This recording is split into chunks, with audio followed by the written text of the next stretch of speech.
The 15 words that you must know. If you know these 15 words, you can speak fluent English. And once you know them, you're able to speak them. Your English is amazing, so practice all these 15 words with me now. I have a homework for all of you. Hello, everybody. How are you all?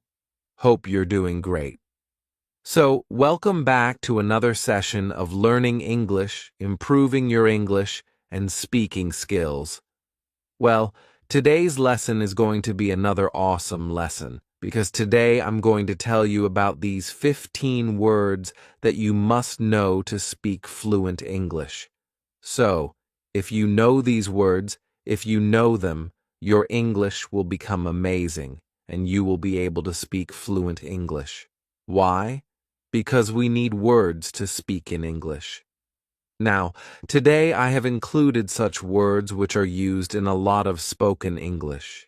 These words are not just words that you learn for written English or highly formal English. No, these words are a part of your advanced English, yet they are used in everyday conversations and are used a lot in day-to-day life. So, these words will make you speak fluent English. Are you all ready for this? I'm Liba, your certified English language teacher, computer certified by the University of Cambridge, UK. And before beginning, please subscribe to the channel so that you can get all the lessons that I post for you on this channel. Please like the video and share it with your friends too. Okay. Now coming back to today's lesson, let's get started with these awesome 15 words. 15 essential words that you must know, and if you know them, your English will become amazing, and you will speak fluent English. So let us begin with all the 15 words. Let's get started. Word number 1. Listen carefully, everybody. It's rosy. Now you must think rosy is a very easy word. That's kind of a shade of a color, the pinkish shade, pinkish hue. Well, that's true. That is true. But do you know rosy has another meaning? Let me tell you with a sentence, because we are going to learn everything with context. The purpose of today's lesson is to learn this vocabulary with context, because only then you'll be able to speak it. The sentence is, the prospect to sign this deal seems rosy. That means, if a situation is rosy, if something is rosy, it means it's indicating success or happiness, something that is going to be hopeful in a positive way. So, a rosy situation means a successful situation, a situation that will bring success, happiness, full of promises, a promising situation. Rosy is a very positive word, and it is used to describe a positive situation. So, if a situation is positive, you say that's a rosy situation. Or you can also say that you felt rosy, right? You can also describe it as a feeling, but most of the time, this is described as a situation. For example, another example sentence could be, the financial condition of the company is rosy. We got a rosy opportunity to go and watch the match. Our day was rosy as we went out for a movie. So, rosy. Okay, so now it's your turn. You have to make sentences on your own. Till then, let's move on to the next word. Now, word number 2. Listen carefully. First, it's contemplate. Contemplate. You can repeat. Now, repeat. Contemplate. Contemplate. Let's look at the sentence first. He contemplated the situation before giving any answer. He contemplated the situation before giving any answer. So, contemplate is basically to think about something, think deeply about something. So, thinking for a very long time or thinking too deeply about something is contemplate, right? People often contemplate before taking a decision, and people contemplate when they are analyzing a situation.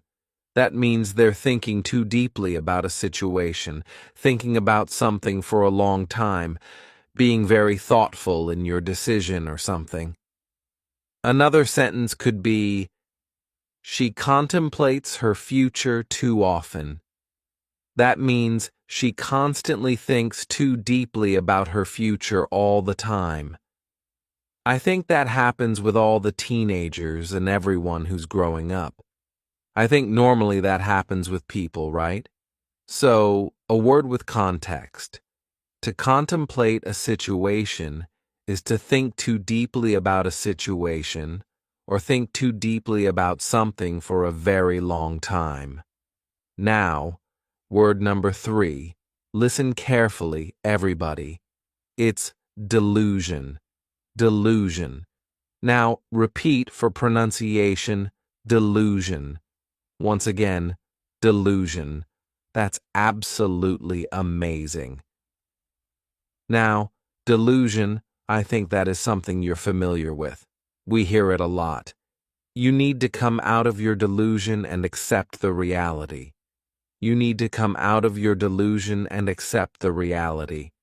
So, delusion is basically a situation that we have created in our mind, which is not real. It's fake. So, delusion can be anything. When you know about the facts, specifically when you know about the facts, you have an idea that this could be false. Still, you are believing those false things. That's delusion. People are living in a delusion. So that is like, if a person knows that the prospect of that person getting promoted is kind of non-existent, like they're not much, because there are other contenders who might have performed better. Now still, this person is thinking that, no, I will get promoted, even after knowing that the other person or the other contenders performed better, and they are not accepting the reality, and they're living in this delusion that I'm going to get promoted. That is kind of delusion.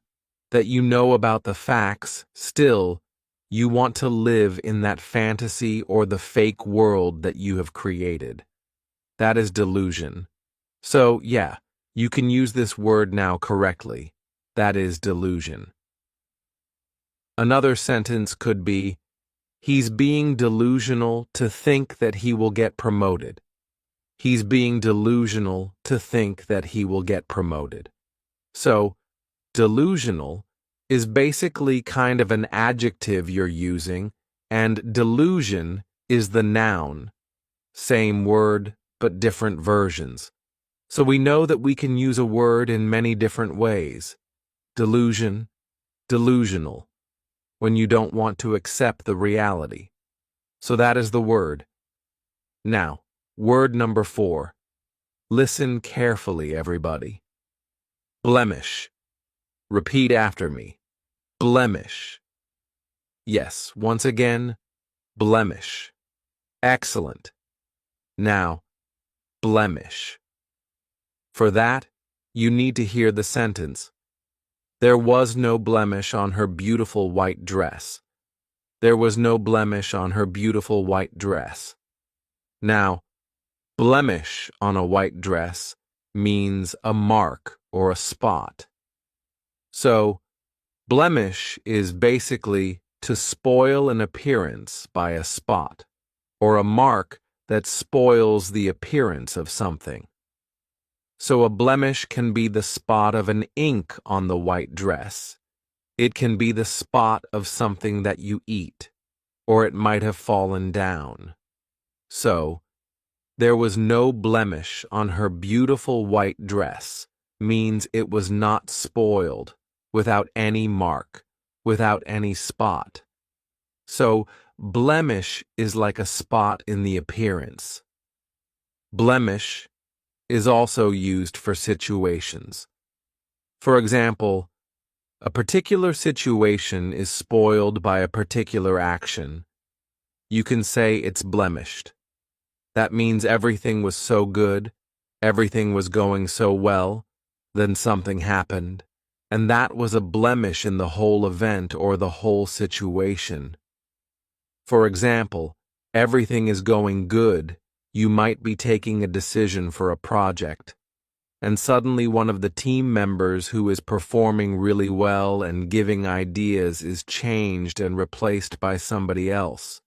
So, you still have the project, everything is doing well, but because that one person was replaced, you were not able to meet the deadline because that person took a little bit of time to get adjusted to this particular project. That means the changing of the team member was a blemish, as the team missed the due date for the project.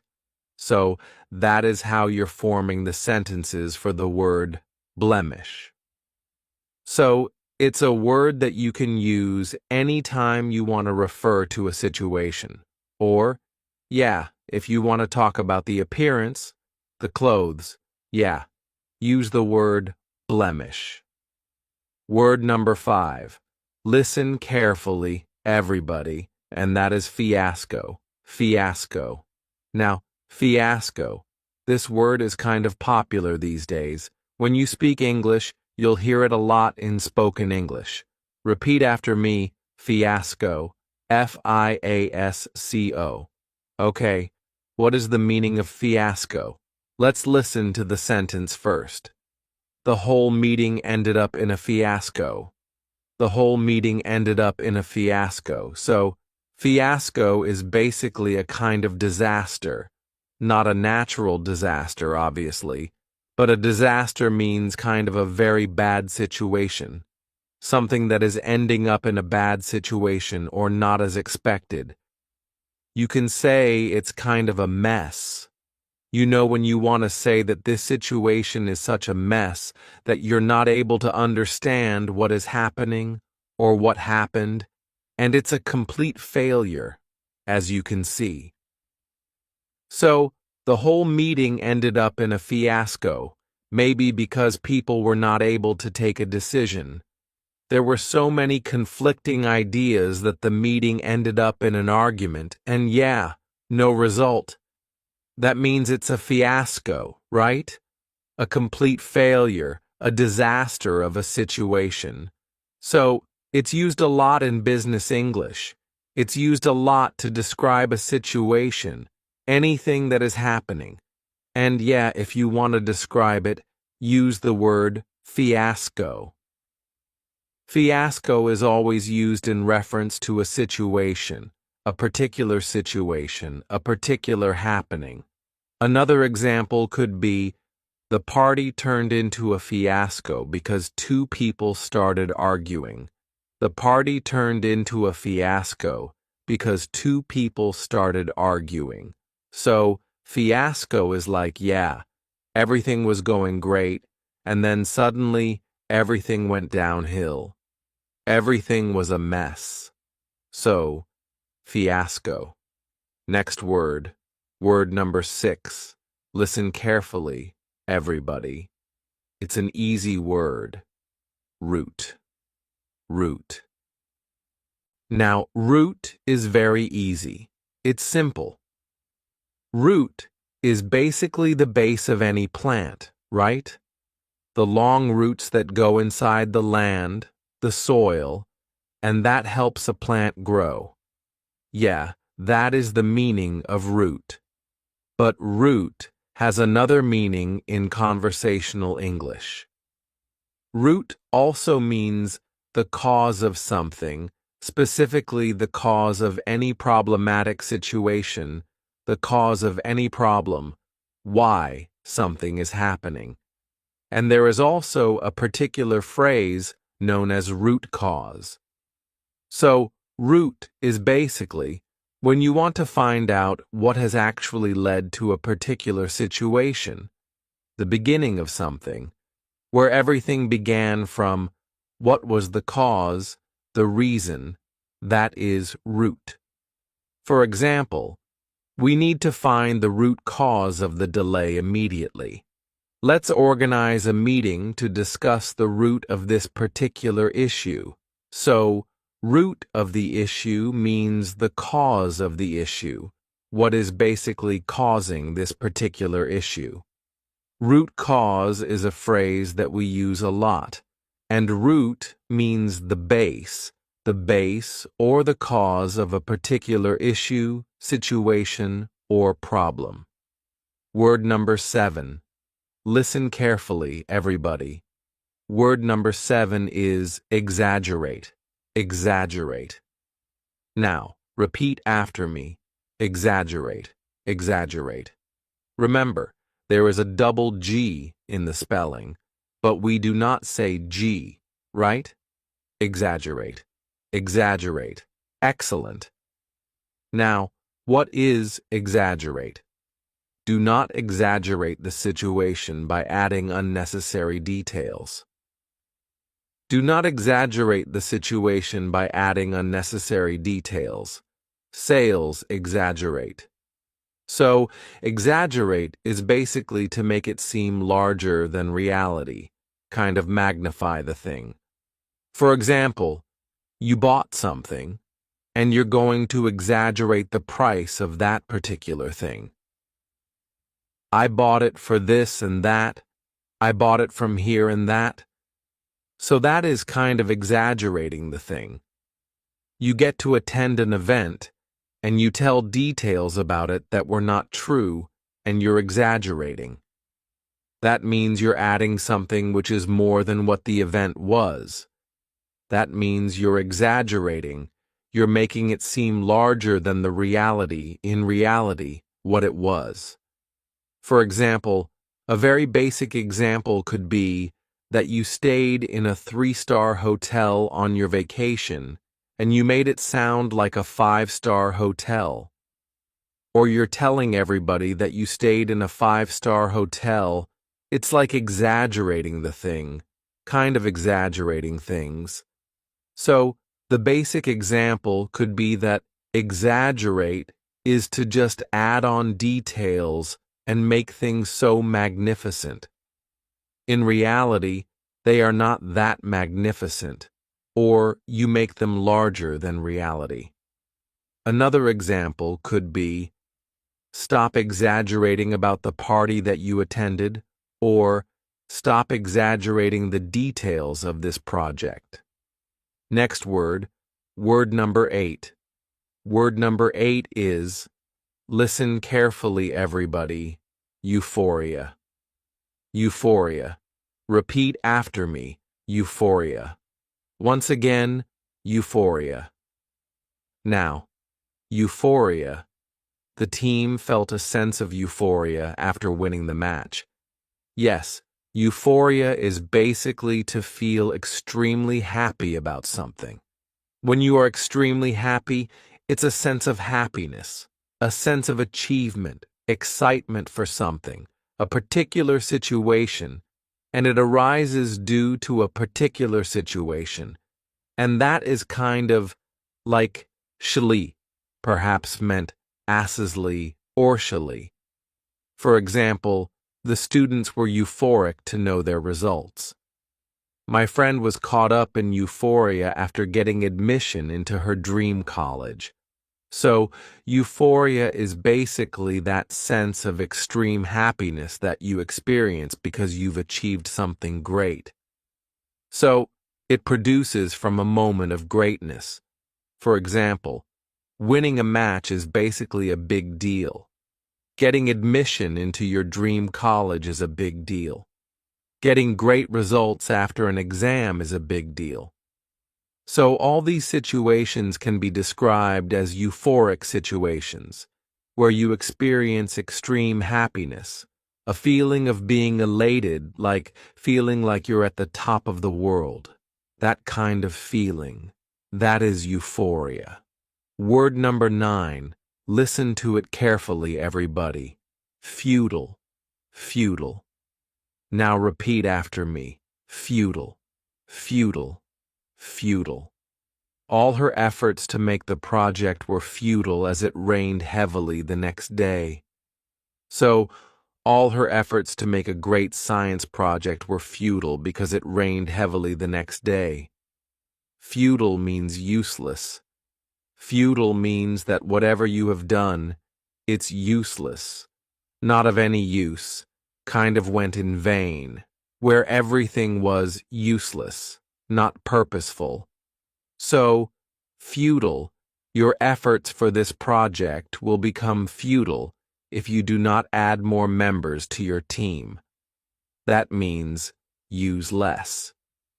If you don't submit this assignment on the deadline, your assignment will become futile. So the assignment is going to be futile because the teacher might not accept the assignment after the due date, after the end date, and hence the assignment is futile. No use of the assignment after that. So, futile is something that has become useless, or a situation that is useless, efforts that are useless. Sentence number 10. Listen carefully, everybody. Inevitable. Inevitable. Repeat after me. Inevitable. The inevitable appointment of the new CEO was an inevitable decision. The appointment of the new CEO was an inevitable decision. Inevitable means something that you cannot avoid at any cost, that is bound to happen. Some things in life are inevitable. Some things in life are bound to happen. You have no control over them. They will happen. They're inevitable. So, inevitable is something that you cannot stop from happening. It is bound to happen, and sometimes you use it for situations where you know that this is going to happen, or this might happen. For example, the appointment of the new CEO was an inevitable decision because they might need a new CEO at that particular position. The recent CEO might be retiring, whatever was happening. So, yeah, inevitable decision. Inevitable is something that you cannot stop from happening, something that is required, something that was bound to happen, whatever may be the situation. It was bound to happen. Working for extra hours is inevitable if we are going to take up this project. So, inevitable. That is bound to happen. We have to work for extra hours. We know that from the beginning. Inevitable. Something that is bound to happen. Something that you know will happen. Something that you cannot stop at any cost. Word number 11. Listen carefully, everybody. Charisma. Charisma. Now repeat after me. Charisma. Charisma. There's a charisma in the way she talks. So there's a charisma in the way she talks. One more sentence. He has such a charismatic personality. Charismatic personality. So, charisma or charismatic basically refers to the power. Charisma is the power to influence people, to attract people in a positive way, to influence them. So, the great leaders in the world, they have a charismatic personality. That's why people are influenced. That's why they are able to have that influence on the world. The great leaders, for example, people in power, they have a charismatic personality. They have a charisma. When someone talks and you want to listen to them because they have charisma in their personality, their voice is charismatic. Their voice can be charismatic. So, charisma is basically the power to influence people in a very positive manner and to attract people in a very positive manner. For example, if I want to say a charismatic personality, like I told you about the leaders, the great leaders in the world, all the leaders in the world, and all the people who establish big businesses, Like we know around the world, people have done that. The founders and all that. They have that personality. They have something in them. That's why they were able to create such a big thing. So, charisma, charismatic personality. Word number 12, listen carefully, everybody. Lure, lure.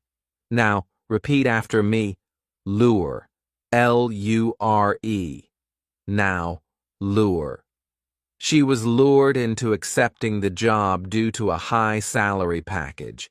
So, lure is to attract somebody to do something by offering something to that person. It's like you are making somebody compelled to do something by offering them something in return. You're luring them into something. Okay? And often it is also used to say that something has been done, like luring them to do something.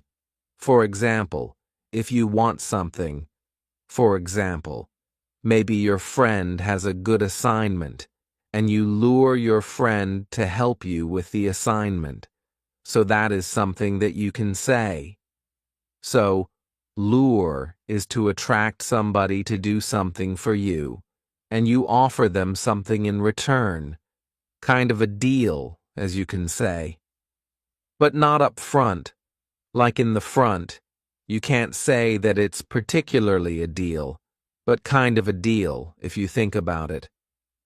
For example, they launched a new campaign to lure the customers. They launched a new advertisement campaign to lure the customers. So, what are advertisements actually? They are basically to lure customers so that they can go and buy that particular thing, purchase that particular thing. I think advertisements are one of the most basic concepts through which you can understand this meaning of the word lure. Because once you see the particular ad, especially children, if they see the advertisement of a particular toy or something like that, they are so much lured into it that they ask the parents to purchase it and this and that. They're too attracted towards it, right? So they offer you things. For example, if you're talking about a particular moisturizer, for example, they are going to offer you soft skin, beautiful skin, glowing skin, and whatnot. That is like they're luring you, giving you something in return, offering you that. That is the meaning of lure. One more thing can be the charm of something, right? The charm of a place or something. For example, the lure of the city lies in its green forests. So the lure of something, that means the charm of something, specifically used to talk about a particular place for its natural beauty. Word number 13, listen carefully, everybody, wary. Wary. Now repeat after me, wary. W-A-R-Y. Now what is the meaning? Let me give you an example sentence for that. She was wary of traveling by public transport at night. Wary. She was wary of traveling by public transport at night. So, wary means to be cautious of something, like to avoid something, to be aware or to be cautious. You think about it before doing that particular thing, and you're kind of protecting yourself from doing that particular thing, or you're cautious enough not to do it. That is being wary. So, you think about a situation, you analyze whether it's right or not, should you do it or not. That is being wary of a situation, or somebody, or something. For example, she's wary of approaching new people in the town. A person who has just shifted to a new town, maybe because of the job, and the person is wary of approaching the people because they don't know what would be the reaction of people. What would they say? She's kind of wary of that particular situation and everything.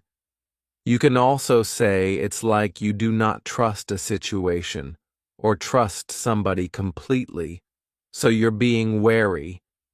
It means you're being cautious, and that means you're not trusting a particular situation or maybe a person, somebody completely.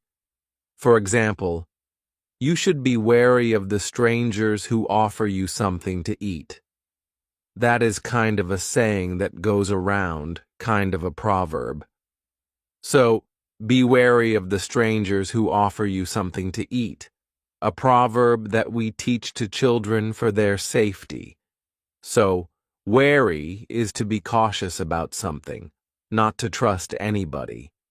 Word number 14, and it is listen carefully, everybody. Vibrant. Vibrant.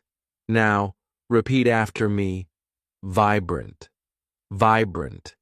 The painting was full of vibrant colors. So, vibrant means bright, kind of bright. And it also means to be full of excitement, energy, and enthusiasm. So, when you feel enthusiastic after looking at a particular painting, if you look at a painting which is full of bright, vivid colors, you will feel a sense of positivity from that particular painting, won't you? Look at the vibrant flowers spread over the garden. So, vibrant flowers are full of life, beautiful, colorful, with bright colors. She has such a vibrant personality. So, vibrant is basically full of life, excited, who's always kind of, throwing certain positive energy. And if this person has positive energy and you can see that particular personality, yes, that is vibrant. A vibrant personality. Vibrant is anything, any situation that is enthusiastic, full of energy, full of colors, full of life. That is vibrant. Word number 15. Word number 15 is listen carefully, everybody. Enigmatic. Enigmatic. Now, enigmatic, repeat after me. Enigmatic. Once more, enigmatic. Excellent. Now, enigmatic. Listen to the sentence. We participated in a treasure hunt, which was an enigmatic experience for us. He has an enigmatic personality. She's kind of an enigma to everybody. So, enigmatic is something that is mysterious, something that has that aura of mystery to it. That person, for example, introverts who have great personalities are considered enigmatic or enigma because they keep to themselves, yet they have a great personality. So people often think about them that, okay, this person has a great personality, yet they don't mingle much, they don't talk much. So they are kind of an enigma to the world. Enigmatic. Enigmatic personality, something that is kind of mysterious, has an aura of mystery to it. The novel is full of enigmatic situations where you want to know what is going to happen next, and everything is such a mystery. There are so many twists and turns. So, these were all the words, the 15 words that you must know. If you know these 15 words, you can speak fluent English. And once you know them, you're able to speak them. Your English is amazing. So, practice all these 15 words with me. Now, I have a homework for all of you. You are supposed to create 2 of your own sentences. Make 2 sentences from each word that we have discussed today in this video. That is your homework, because in this manner, everything that we have discussed today, learned today, is going to be more solidified in your mind, and you're going to speak the words in a better way. So, create your own sentences. Keep practicing. Keep learning. This was it for today. That was the lesson. the 15 words that you must know to speak fluent English. And I'm going to meet you again with a new lesson. Till then, everybody, take care and bye.